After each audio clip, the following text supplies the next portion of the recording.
Court ఆదేశాలు ఇచ్చినా, court అనుమతులు ఇచ్చినా మిథున్ రెడ్డికి అయితే జైల్లో అధికారులు ఆ వసతులైతే కల్పించట్లేదా? తాజాగా పెద్దిరెడ్డి రామచంద్రారెడ్డి గారు ములాఖతులో భాగంగా తన తనయుడు ఎంపీ మిథున్ రెడ్డిని అయితే కలిశారు. ఈ నేపథ్యంలోనే ఆయన కీలక వ్యాఖ్యలు చేశారు. కోర్టు అయితే అనుమతులు అయితే ఇచ్చింది. మిథున్ రెడ్డి వేసుకున్న పిటిషన్లు ఏవైతే ఉన్నాయి, 2 పిటిషన్లు, ఆ పిటిషన్ల నేపథ్యంలో ఆయన కోరినవి అక్కడ ఒక మస్కిటో కాయిల్ కావాలని, అలాగే దిండులు, పరుపు కావాలి, మంచం కావాలి, ఇవన్నీ కూడా కొన్ని అడిగారు.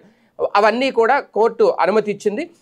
అలాగే జైల్లో ప్రొవిజన్ ఉంటే కనుక ఆయనకు టీవీ కూడా ఏర్పాటు చేయండి అని చెప్పింది. అలాగే దీనికి సంబంధించి అధికారులు వివరణ ఇవ్వాలి, ఏమిస్తున్నారు ఏంటి అనేది. అయితే నిన్న ఆయన జైల్లో కలిసిన నేపథ్యంలో ఎలాంటి సౌకర్యాలు అయితే ఇంకా కల్పించలేదు. ఒకవేళ చూడాలి రేపు 2-3 రోజుల్లో ఒకవేళ ఆ అధికారాలు ఇచ్చినా సరే, అంటే కోర్టు అనుమతులు ఇచ్చినా సరే, ఆ వస్తువులు కనుక కల్పించకపోతే ఖచ్చితంగా మరోసారి కోర్టును ఆశ్రయిస్తాము అనేది ప్రస్తుతం తెలుగుదేశం పార్టీ ప్రభుత్వం, కూటమి ప్రభుత్వం నడుస్తున్న నేపథ్యంలో వైసీపీ నాయకుడు ఆయన, పైగా ప్రస్తుతం సిట్టింగ్ ఎంపీ, ఒక పక్క పార్లమెంట్ సమావేశాలు కూడా జరుగుతున్నాయి. ఈ నేపథ్యంలోనే వాటిని లైవ్లో చూడాలి. ఎందుకంటే ఉన్నదే 4 ఎంపీలు వాళ్ళకి.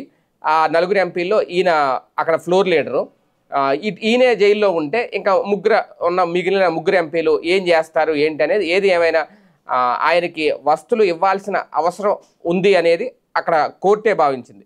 కానీ కోర్టు అనుమతి ఇచ్చినా సరే, కోర్టు ఆర్డర్ ఇచ్చినా సరే, దాన్ని అధికారులు ఇంకా అమలు చేయలేదు అనేది పెద్దిరెడ్డి రామచంద్రారెడ్డి గారు చెప్తున్నమాట. మరి ఇది ఎంతవరకు రేపొద్దున మళ్ళీ కోర్టుకు వెళ్లే వరకు దారితీస్తుందా, లేదంటే దీని వెనక ఏమన్నా కూటమి ప్రభుత్వం కుట్ర చేస్తోందా? జైలు అధికారులు అయితే మాత్రం కోర్టు మాటే వినాలి, కోర్టు ఆర్డర్లు అయితే పాటించాలి. ఎందుకు పాటించట్లేదు అనేది ఇప్పుడు వైసీపీ రేట్ చేస్తున్న పాయింట్.